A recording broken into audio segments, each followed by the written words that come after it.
Hello everyone, আসসালামু আলাইকুম। Welcome back to my channel. আশা করছি আপনারা সবাই ভালো আছেন। আমি আলহামদুলিল্লাহ ভালো আছি।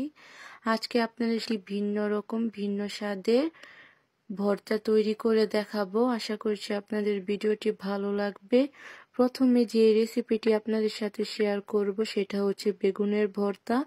বেগুনের ভর্তা তৈরি করার জন্য প্রথমে আমি সরিষার তেল গরম করে নিয়েছি। এর মধ্যে দিয়ে দিব ফালি করা বেগুন, টমেটো, গোটা কয়েকটা রসুন। এখন এগুলোকে একটু পোড়া পোড়া টাইপ করে ভেজে নিতে হবে।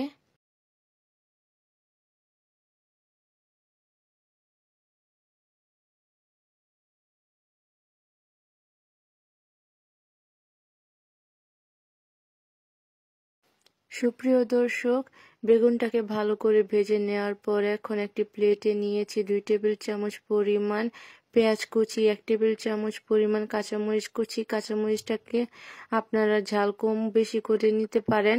এবং 2 টেবিল চামচ পরিমাণ দিয়েছি ধনেপাতা, স্বাদ মতো লবণ এবং সরিষার তেল দিয়ে ভালো করে কষলে মথে নিতে হবে। এখন এর মধ্যে আগে থেকে ভেজে রাখা টমেটো, বেগুন এবং রসুনগুলো একসাথে মিশিয়ে নিতে হবে।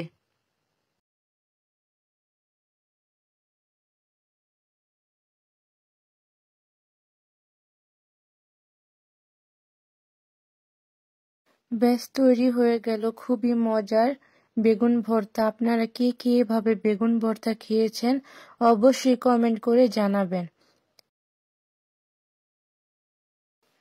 দ্বিতীয় ভর্তাটি তৈরি করার জন্য এখানে আমি 2 টেবিল চামচ পরিমাণ দিয়েছি পেঁয়াজ কুচি, 2 টেবিল চামচ পরিমাণ দিয়েছি ধনেপাতা কুচি, 1 টেবিল চামচ পরিমাণ দিয়েছি কাঁচামরিচ।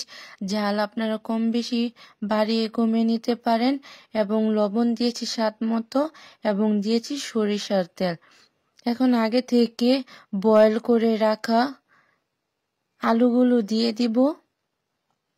ভালো করে চটকিয়ে মথে নিতে হবে।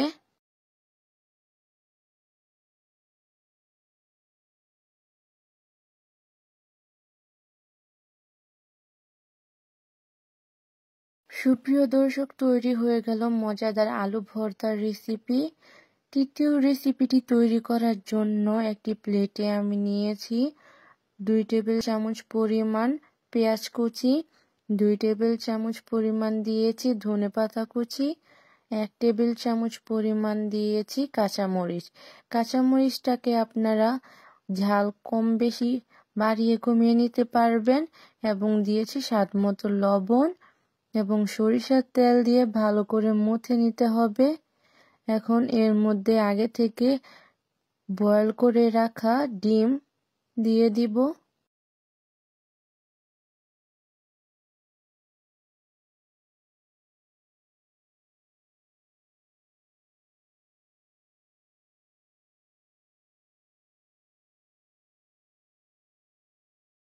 সুপ্রিয় দর্শক, তৈরি হয়ে গেল আমার তৃতীয় রেসিপি ডিমের ভর্তা।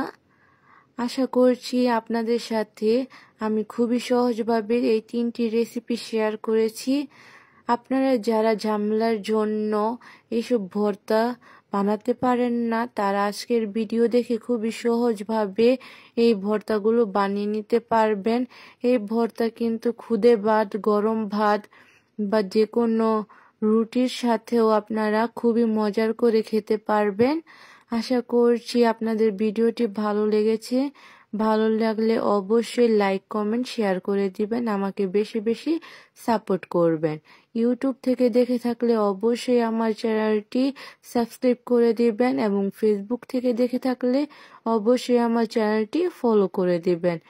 অন্য কোনো রেসিপি আপনাদের রিকমেন্ডেড থাকলে অবশ্যই আমাকে কমেন্ট বক্সে জানাতে পারবেন। আমি অবশ্যই চেষ্টা করব সেই রেসিপিটি আপনাদের সাথে শেয়ার করতে। অন্য কোনো ভিডিও নিয়ে আপনাদের সাথে আবার আমার দেখা হবে অন্য কোনো রেসিপি নিয়ে। আজকে এ পর্যন্তই। আল্লাহ হাফেজ। আসসালামু আলাইকুম। বাই।